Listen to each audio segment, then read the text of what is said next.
अर्को कुरा स्पष्ट लेखिएको छ यहाँ स्पष्ट विषयमा टुङ्ग्याउनुहोस्, विषयमा गएर हो टुङ्ग्याउनुहोस्। विषयमै टुङ्ग्याउँदैछु सभामुख महोदय। यहाँ भित्र व्याख्या विश्लेषण पढेका पछि शब्द हुन्छ। शब्द यो विधेयकमा लेखिएका शब्द शब्द म पढ्दैछु सम्माननीय सभामुख महोदय। कुनै मेरो छलफलमा व्यक्तिगत आउँछ आचरणले मान्य। बोलेको छैन। त्यो भने हुनाले अर्को एउटा सम्माननीय सभामुख महोदयलाई म जाहेर गर्न चाहन्छु, यहाँ एउटा दफा पनि पढ्न चाहन्छु। छलफल पछि हुन्छ मान्यज्यू, पछि छलफल हुन्छ। होइन यो अहिले फिर्ता तपाईँको नलिनुको फिर्ता कारण लिने कि बताउँदैछु नलिनेमा सम्माननीय जानु सभामुख पर्यो महोदय। मान्यज्यू। उपदफा 4 बमोजियम छानबिन गर्दा मानवाधिकारको उल्लङ्घनको घटनामा एसएन बमोजियम पीडक र पीडित बीच मेलमिलाप गर्ने सहमत भएमा वा पीडितले क्षमादान दिन सहमति दिएमा सोही व्यवहार उल्लेख गरी आयोगले विशेष अदालत संलग्न मिसिन प्रतिबन्ध गरी माफी दिने भनेछ। संसारको कुनै पनि देशमा छैन फौजदारी कसुरमा माफी हुँदैन, सजाय हुन्छ। हस् धन्यवाद सभामुख लिने महोदय। नलिने त्यो कुराहरू राख्नु पर्यो। म फिर्ता लिँदैन, नलिने। मान्य सदस्य श्री ज्ञानबहादुर शाहीले आफूले दिनुभएको विरोधको सूचना फिर्ता लिन नचाहनु भएकोले उक्त विरोधको सूचनालाई निर्णयार्थ प्रस्तुत गर्दछु। यो प्रस्तावको पक्षमा हुने मान्य सदस्यहरूले हुन्छ भन्नुहोला र यसको विपक्षमा हुने मान्य सदस्यहरूले हुन्न भन्नुहोला। यो प्रस्तावको पक्षमा हुने मान्य सदस्यहरूले हुन्छ भन्नुहोस्। यो प्रस्तावको विपक्षमा हुने मान्य सदस्यहरूले हुन्न भन्नुहोस्। हुन्न भन्ने पक्षका मान्य सदस्यहरूको बहुमत भएकोले बेपत्ता पारिएका व्यक्तिको छानबिन सत्य निरूपण तथा मेलमिलाप आयोग तेस्रो संशोधन विधेयक 2079 लाई प्रस्तुत गर्न अनुमति माग्ने प्रस्तावमाथि मान्य श्री ज्ञानबहादुर शाहीले प्रस्तुत गर्नुभएको विरोधको सूचना बहुमतले अस्वीकृत भएको घोषणा गर्दछु। प्रधानमन्त्री खान पाएपछि खुर्क खाइहाल्ने, त्यसबेला सङ्क्रमणकालीन न्यायको मतलब छैन। किन भन्दाखेरि हामीले तपाईँका यस्ता विधेयक ल्याएर संसदमा पारित गर्दै जाने हो भने यस्तो अवस्था र यस्तो प्रथा सिर्जना हुन्छ। भोलि कुनै पनि व्यक्तिले सडकमा उभिएका मान्छेलाई हत्या गर्ने, त्यसलाई राजनीतिकरण गर्ने, राजनीतिक रङ दिने र दिनहाटे मान्छेको हत्या हुन्छ। यो विधिशास्त्र र प्राकृतिक न्यायको सिद्धान्त विरुद्ध छ। त्यसैबेला यो विधेयक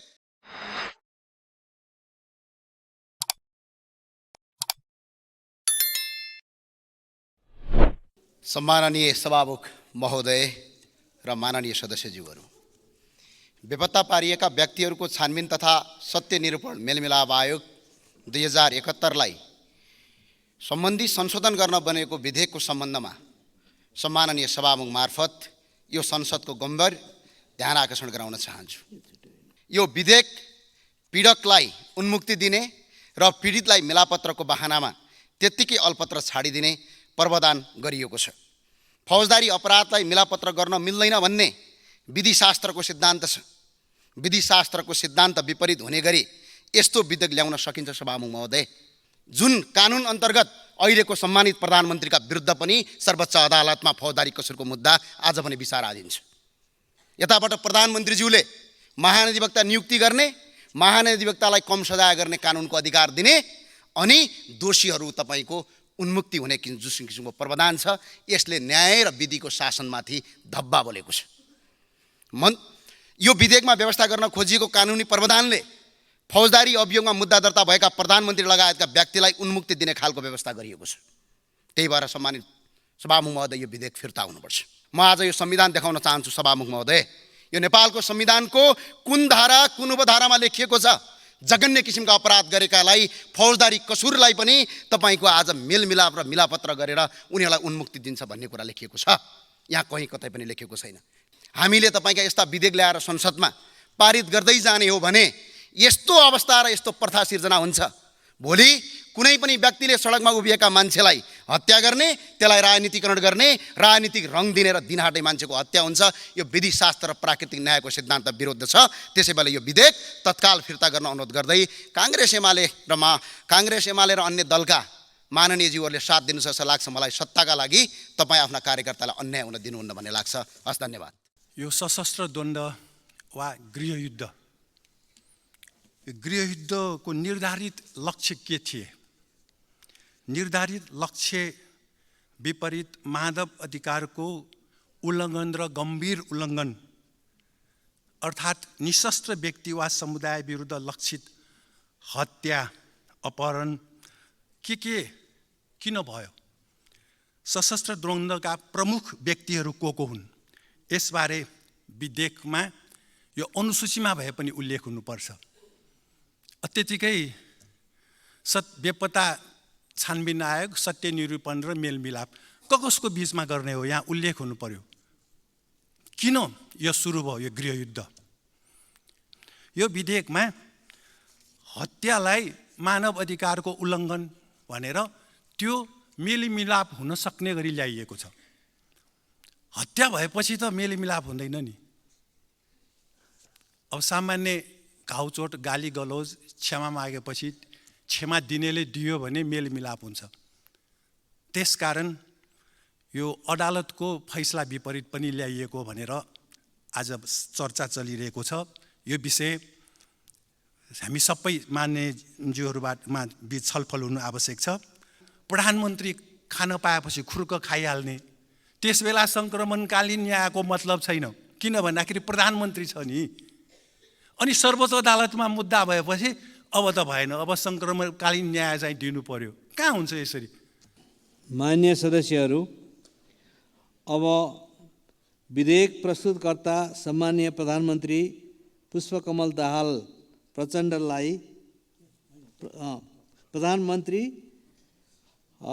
एवं कानुन, न्याय तथा संसदीय मामिला मन्त्रीको तर्फबाट सञ्चार तथा सूचना प्रविधि मन्त्री श्री रेखा शर्मालाई उक्त विधेयकलाई प्रस्तुत गर्न अनुमति माग्ने प्रस्तावमाथि प्राप्त विरोधका सम्बन्धमा संक्षिप्त वक्तव्य दिन अनुमति दिन्छु।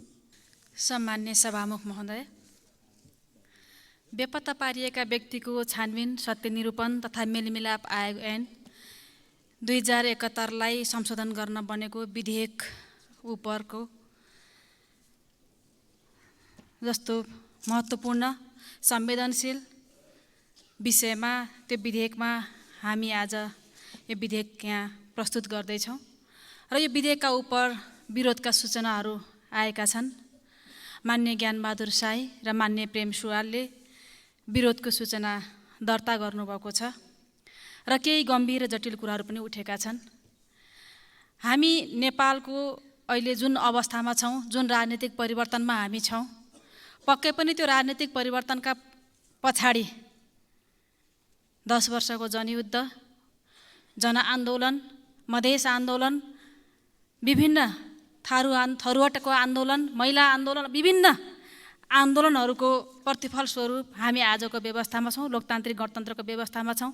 यो हामी सबैलाई थाहा भएकै विषय हो र यो विषय सङ्क्रमणकालीन न्यायको विषय, तत्कालीन जनयुद्धको क्रममा घटेका सबै घटनाहरूलाई विस्तृत शान्ति सम्झौतामा हामीले उल्लेख गरे बमोजिम यी विषयलाई सङ्क्रमणकालीन न्यायको विषय बनाइनेछ र यो विषय मान्य प्रेम सुवालले भन्नुभए जस्तै 6 महिनाभित्रमा टुङ्गो लगाइनेछ भन्ने कुरा कमिटमेन्ट गरिएको विषय पक्कै पनि हो। यसले लामो समय लियो। लामो समय किन लियो, के भयो भन्ने विषयको छलफल समीक्षा पक्कै पनि हुनसक्छ भन्ने हामीलाई पनि लाग्दछ। तर पनि फेरि यो विषय साँच्चीकै ढिलो भइरहेको छ, धेरै लामो समय भयो। सङ्क्रमणकालीन न्यायको विषय, बेपत्ता पारिएका व्यक्तिको छानबिन र सत्य निरूपणको विषयलाई समयमा टुङ्गाउन नसक्दाखेरिमा शान्ति प्रक्रियाको बाँकी र महत्त्वपूर्ण विषय टुङ्गिराखेको छैन र यो बाँकी र महत्त्वपूर्ण विषयलाई छिटै टुङ्गाउनुपर्छ भन्ने कुरा अहिले वर्तमान सरकारको प्राथमिकताको विषय हो र यो विषयमा सरकारले गठन भएदेखि नै यसलाई अत्यन्तै महत्त्वका साथ दिएर छिटोभन्दा छिटो यो विषयलाई टुङ्ग्याउनुपर्छ भन्ने हिसाबले नै आज यो विधेयक हामी संसदमा टेबल गर्दैछौँ, प्रस्तुत गर्दैछौँ। त्यसकारण यस विषयमा आएका विरोधका सूचनाहरूलाई पनि म संक्षिप्त रूपमा सम्बोधन गर्ने नै छु र सँगसँगै कैयन धेरै महत्त्वपूर्ण विषयहरू पनि राजनीतिक चासोका, वर्तमान राजनीतिक सन्दर्भका र कैयन घटनाहरूका विषय पनि मान्यज्यूले उठाउनु भएको छ। तिनी विषयहरू विभिन्न सन्दर्भमा सरकारले जवाफ दिने नै छ र आज खास गरेर यो बेपत्ता पारिएका व्यक्तिको छानबिन, सत्य निरूपण तथा मेलमिलाप आयोगको ऐन 2071लाई संशोधन गर्न बनेको जुन विधेयक छ त्यही विधेयकका विषयमा हामी केन्द्रित हुनेछौँ। हो, घटनाहरू घटेका छन्, युद्ध भएको भन्ने कुरा हामीले स्वीकारेका छौँ। त्यो युद्धको जगमा भएका आन्दोलनहरूका उपलब्धि स्वरूप अहिले हामी यहाँ छौँ भन्ने कुरा पनि हाम्रो संविधानमा व्यवस्थित भएको छ, लिपिबद्ध भएको छ र त्यति बेलाका विषयहरूलाई जुन कतिपय मानवाधिकार उल्लङ्घनका घटनाहरू भए, गम्भीर उल्लङ्घनका घटनाहरू भए, ती विषयहरूलाई टुङ्ग्याउनुपर्छ र ती विषयहरू सङ्क्रमणकालीन न्यायका विषयहरू बन्नुपर्छ भन्ने कुराहरू पनि भयो र त्यो हाम्रा राजनीतिक दलहरूका बिचमा तत्कालीन अवस्थामा भएको सहमतिका विषयहरू हुन्। त्यसकारण त्यो विषयमा अन्यथा भन्दा पनि हामीले हाम्रो विस्तृत शान्ति सम्झौता, हामीले गरेका प्रतिबद्धताहरू र विगतदेखि नै सरकारले गर्दै आएका प्रतिबद्धताको आधारमा रहेर यो विधेयकलाई संशोधन गर्नुपर्ने अहिले आवश्यकता छ। यो विषयमा म केही संक्षिप्त आफ्ना धारणाहरू राख्न चाहन्छु। सम्माननीय सभामुख महोदय, बेपत्ता पारिएका व्यक्तिको छानबिन, सत्य निरूपण तथा मेलमिलाप आयोग ऐन 2071 बमोजिम गठन भएका बेपत्ता पारिएका व्यक्तिको छानबिन आयोग र सत्य निरूपण तथा मेलमिलाप आयोगको कार्यविधि सम्बद्ध 2080 साल असार मसान्तसम्म रहेको र हाल ती आयोग पदाधिकारी विहीन भई शान्ति प्रक्रियाको काम अगाडि बढ्न सकेको छैन। नेपाल सरकारले अघिल्लो प्रतिनिधि सभामा नै बेपत्ता पारिएका व्यक्तिको छानबिन, सत्य निरूपण तथा मेलमिलाप आयोग ऐन 2071लाई संशोधन गर्न बनेको विधेयक पेश गरी सो प्रतिनिधि सभाको कानुन, न्याय तथा मानवाधिकार समितिमा दफावार छलफल भइरहेकोमा प्रतिनिधि सभाको कार्यकाल समाप्त हुन गई सो संशोधन विधेयक निष्क्रिय हुन पुगेको थियो। प्रतिनिधि सभाको नयाँ निर्वाचन पश्चात गठन भएको वर्तमान सरकारको प्राथमिकतामा रहेको शान्ति प्रक्रियाको बाँकी कामलाई यथाशीघ्र टुङ्गोमा पुर्याउन अघिल्लो प्रतिनिधि सभामा पेश गरिएको विधेयकमा केही परिमार्जन गरी प्रस्तुत संशोधन विधेयक पेश भएको छ। प्रस्तुत विधेयकले सर्वोच्च अदालतले सङ्क्रमणकालीन न्यायसँग सम्बन्धित विभिन्न मुद्दामा दिएको आदेश, सरकारवाला तथा द्वन्द्व पीडितसँग सरकारले विभिन्न समयमा गरेको परामर्श, अन्तर्राष्ट्रिय मानवाधिकार तथा मानवीय कानुन तथा सङ्क्रमणकालीन न्यायका मान्य सिद्धान्तलाई आत्मसात गरेको छ। सम्माननीय सभामुख महोदय, मान्य सदस्य श्री ज्ञानबहादुर शाहीले जघन्य अपराध र मानवाधिकारको गम्भीर उल्लङ्घनका घटनाका दोषीलाई उन्मुक्ति दिने व्यवस्था गरेको आशय प्रकट गर्दै प्रस्तुत विधेयकमा विरोधको सूचना दर्ता गराउनु भएको छ भने मान्य सदस्य श्री प्रेम सुवालले सशस्त्र द्वन्द्वको क्रममा मानवाधिकार उल्लङ्घनका घटनाको अनुसूचीमा समावेश गर्ने तथा मानवाधिकार उल्लङ्घनका घटनामा पीडक वा पीडितको निवेदनको आधारमा मेलमिलाप गराउने व्यवस्था विधेयकबाट हटाउने र मानवाधिकार उल्लङ्घन गर्नेलाई सजाय गर्ने व्यवस्था हुनुपर्ने लगायतका विषय उठाई विरोधको सूचना दर्ता गराउनु भएको देखिन्छ। प्रस्तुत सन्दर्भमा माननीय सदस्यद्वयले व्यक्त गर्नुभएको चासोलाई प्रस्तुत विधेयकले सम्बोधन गरेको छ भन्ने हामीलाई लागेको छ। प्रस्तुत विधेयकमा मानवाधिकारको उल्लङ्घनका घटनामा पीडितको स्वतन्त्र सहमति भएमा मात्र पीडक र पीडित बीच मेलमिलाप हुन सक्ने व्यवस्था राखिएको छ भने मानवाधिकारको गम्भीर उल्लङ्घनका कार्यमा पीडक र पीडित बीच मेलमिलाप हुन नसक्ने व्यवस्था प्रस्ताव गरिएको छ। त्यस्तै गरी विधेयकमा सशस्त्र द्वन्द्वका क्रममा भएका घटनालाई मानवाधिकारको उल्लङ्घन र मानवाधिकारको गम्भीर उल्लङ्घन गरी दुई प्रकारमा वर्गीकरण गरी मानवाधिकारको गम्भीर उल्लङ्घनमा संलग्न पीडकलाई सजाय हुने स्पष्ट व्यवस्था पनि गरिएको छ। सम्मान्य सभामुख मार्फत विरोधको सूचना फिर्ता लिदिएर यसमा सहयोग गरिदिनु हुनमा मान्य सदस्यहरूलाई हार्दिक आग्रह गर्न चाहन्छु। मान्य सदस्यहरू, अब विरोधको सूचना दिनुहुने मान्य श्री ज्ञानबहादुर शाहीलाई आफ्नो विरोधको सूचना फिर्ता लिन चाहनुहुन्छ भने फिर्ता लिन समय दिन्छु। सम्माननीय सभामुख महोदय, यहाँ बडा गजबको कुरा गरिएको छ। मानवाधिकारको गम्भीर उल्लङ्घन र मानवाधिकारको उल्लङ्घन भन्ने कुरा लेखिएको छ, परिभाषा अलग अलग गरिएको छ। मानवाधिकारको उल्लङ्घन भने हत्या भन्ने राखिएको छ। पछाडि विधेयकको के लेखिएको छ भने मानवाधिकारको उल्लङ्घन गर्नेहरूलाई माफी दिने भनेको छ। अब हत्या गरे पनि माफी दिने? सरकार पक्ष र विरोधी पक्षको कुरा होइन। जो सरकार पक्षसँग पनि थिएनन्, जो विरोधी पक्षसँग पनि थिएनन्, जो मान्छे कुर्तापूर्वक निहत्या हत्या गरियो, यो कुरा गलत छ। अर्को एउटा पढेर सुनाउँछु माननीय सभामुख महोदय, किनभने यो आँखामा छारो हाल्ने काम गरिएको छ। यो परिभाषामा मानवाधिकारको उल्लङ्घन भन्ने परिभाषामा मानवीय कानुन विपरीत गरिएका जुनसुकै अमानवीय कार्य भनेर राखेको छ। त्यो मानवाधिकारको गम्भीर उल्लङ्घनमा राख्नुपर्ने कुरा मानवाधिकारको उल्लङ्घन भनेको छ। यो परिभाषा नै गलत छ। मानवाधिकारको उल्लङ्घनको सट्टा गम्भीर मानवाधिकारको उल्लङ्घनको सट्टा मानवाधिकार उल्लङ्घन राख्ने भनेको छ। यहाँ हत्या र हिंसा गर्नेलाई खुला खुला माफी दिने भन्ने कुरा गरिएको छ। कानुन बमोजिम सजाय घटाउने भनेको छ। यस्ता फौजदारी कसुरको घटनामा सजाय घटाउन पाइँदैन सभामुख महोदय। यो न्यायको सिद्धान्त, प्राकृतिक न्यायको सिद्धान्तको विरुद्धमा छ।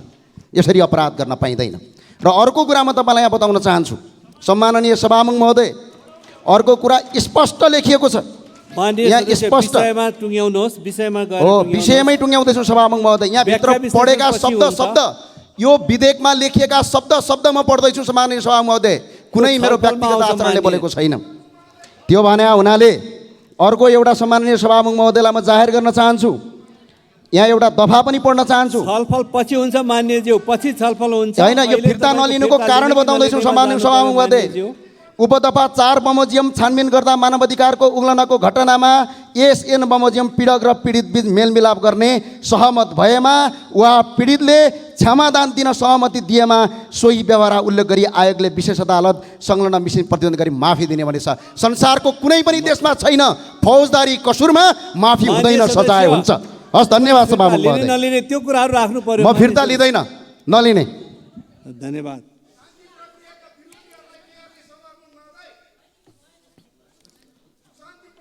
माननीय सदस्य बसौँ, माननीय सदस्य बसौँ, माननीय सदस्य बसौँ, बसौँ, बसौँ माननीय सदस्य। उहाँलाई पनि भनिएको छ बसौँ माननीय सदस्य, बसौँ। माननीय सदस्यहरू,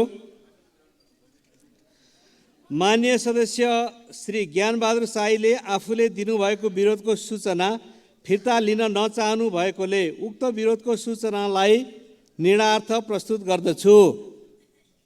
यो प्रस्तावको पक्षमा हुने मान्य सदस्यहरूले हुन्छ भन्नुहोला र यसको विपक्षमा हुने मान्य सदस्यहरूले हुन्न भन्नुहोला। यो प्रस्तावको पक्षमा हुने मान्य सदस्यहरूले हुन्छ भन्नुहोस्। यो प्रस्तावको विपक्षमा हुने मान्य सदस्यहरूले हुन्न भन्नुहोस्। हुन्न भन्ने पक्षका मान्य सदस्यहरूको बहुमत भएकोले बेपत्ता पारिएका व्यक्तिको छानबिन सत्य निरूपण तथा मेलमिलाप आयोग तेस्रो संशोधन विधेयक 2079लाई प्रस्तुत गर्न अनुमति माग्ने प्रस्तावमाथि मान्य श्री ज्ञानबहादुर शाहीले प्रस्तुत गर्नुभएको विरोधको सूचना बहुमतले अस्वीकृत भएको घोषणा गर्दछु।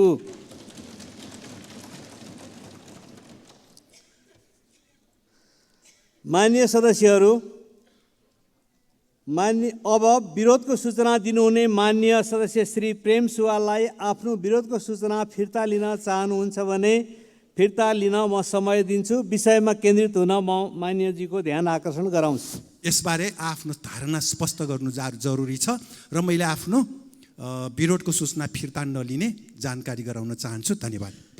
मान्य सदस्य श्री प्रेम सुवालले आफूले दिनुभएको विरोधको सूचना फिर्ता लिन नचाहनु भएकोले उक्त विरोधको सूचनालाई निर्णयार्थ प्रस्तुत गर्दछु। यो प्रस्तावको पक्षमा हुने मान्य सदस्यहरूले हुन्छ भन्नुहोला र यसको विपक्षमा हुने मान्य सदस्यहरूले हुन्न भन्नुहोला। यो प्रस्तावको पक्षमा हुने मान्य सदस्यहरूले हुन्छ भन्नुहोस्। यसको विपक्षमा हुने मान्य सदस्यहरूले हुन्न भन्नुहोस्। हुन्न भन्ने पक्षका मान्य सदस्यहरूको बहुमत भएकोले बेपत्ता पारिएका व्यक्तिको छानबिन सत्य निरूपण तथा मेलमिलाप आयोग तेस्रो संशोधन विधेयक 2079लाई प्रस्तुत गर्न अनुमति माग्ने प्रस्तावमाथि मान्य श्री प्रेम सुवालले प्रस्तुत गर्नुभएको विरोधको सूचना बहुमतले अस्वीकृत भएको म घोषणा गर्दछु। मान्य सदस्यहरू, उक्त विधेयकलाई अनुमति माग्ने प्रस्तावमाथि प्राप्त विरोधको सूचना बहुमतले अस्वीकृत भएकोले प्रतिनिधि सभा नियमावली 2075 को नियम 105 बमोजिम बेपत्ता पारिएका व्यक्तिको छानबिन सत्य निरूपण तथा मेलमिलाप आयोग तेस्रो संशोधन विधेयक 2079लाई प्रस्तुत गर्न अनुमति प्राप्त भएको घोषणा गर्दछु।